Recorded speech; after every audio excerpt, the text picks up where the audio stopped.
Биз баарыбыз бири-бирибиз менен алакада жашайбыз. Кээде кызыкчылыктар кагылышат. Ошондо талаш тартыш, араздашуу, түшүнбөстүктөр келип чыгат. Билинбей башталган талаштын аягы күтүлбөгөн жагдайлар менен жыйынтыкталып, чечилгис түйүнгө айланат. Мындай учурда сотко кайрылса болот. Бирок бул тоодой убакытты, самандай акчаны талап кылып баш ооруга айланат. Медиация Кыргызстанда. Медиацияны колдонуу түйүндүү маселени чечүү. Медиатордун жардамы менен талаш тартыштарга чекит коюңуз. Адвокатка жана соттук териштирүүгө убакыт кетирбеңиз. Баары ыкчам жана тынчтык жолу менен. Медиация бул данакерлик.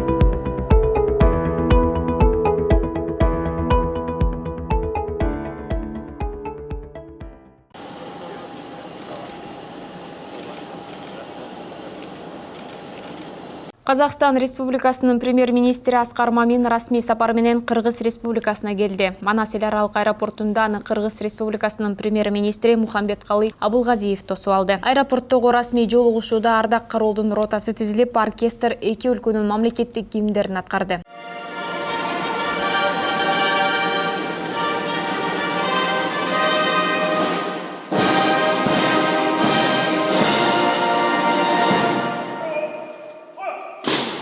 Аскар Маминдин Кыргызстанга болгон сапарынын алкагында бир катар иш-чара өткөрүү пландалган. Алардын катарында 8-чи Кыргыз-Казак өкмөт эл аралык кеңештин жыйыны. Ал эми эки тараптуу жолугушуулар тар жана кенен форматта өтмөкчү. Тараптар жыйын учурунда соода-экономикалык кызматташууну өркүндөтүү, суу энергетика, өнөр жай жана маданий гуманитардык маселелерди кароону пландаштырууда. Күн тартибинде транспорт, инвестиция, туризм, билим берүү жана башка маселелер кирген. Ошондой эле Казакстан Республикасынын премьер-министрин Кыргыз Республикасынын президенти Сооронбай Жээнбеков кабыл алат. Расмий сапардын жыйынтыгы боюнча бир катар документтерге кол коюлушу күтүлүүдө.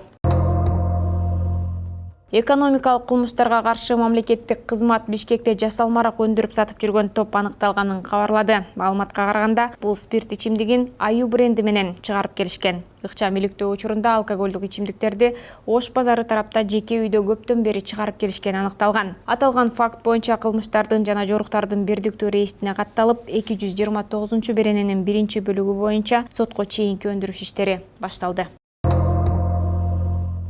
Мурдагы президент Алмазбек Атамбаевдин юридикалык өкүлү Сергей Слесарев 11-июлда Ички иштер министрлигинин тергөө кызматына кайрадан кат жиберди. Анда Слесарев Атамбаевдин эмне себептен суракка барбай жатканын түшүндүргөн. Ал Атамбаевди экс-президент деген макамдан ажыратуу боюнча парламенттин чечими мыйзамсыз экенин билдирип жатат. Бул тууралуу мурдагы президенттин тарапкерлери билдиришти. Ички иштер министрлигинин тергөө кызматы 8-июлдан бери Алмазбек Атамбаевга 2 жолу күбө катары суракка чакырып, бирок ал экөөндө мекемеге баруудан баш тарткан.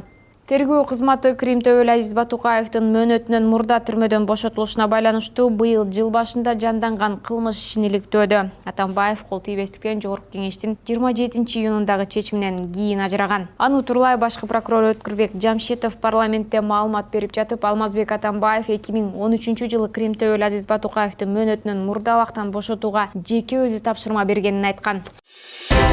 Кыргызстанда медиаторлор иштеп баштады. Медиатор бул талаш тартышты чечүүгө жардам берүүчү адис. Башкача айтканда, кесипкөй данакер. Медиация кайсыл багыттарда колдонулат? Коммерциялык медиация. Бул сатуу алуу, сатуу, ижара, кызмат көрсөтүү жана башка келишпестиктерди чечүү. Эмгек медиациясы иш берүүчү менен кызматкердин ортосундагы чыр. Эмгек акы, жумуш шарты, компенсация төлөө жана башка суроолор боюнча өткөрүлөт. Үй бүлөлүк медиация жубайлардын ортосундагы мүлктү бөлүштүрүү, алимент төлөө жана туугандардын ортосундагы пикир келишпестиктерди жөнгө салат. Медиация кылмыш жана жоруктар кодексинде өткөрүлөт, эгерде бул беренелерге туура келсе. Медиация эки тараптын мүдөөсүн угуп, туура чечимге келет.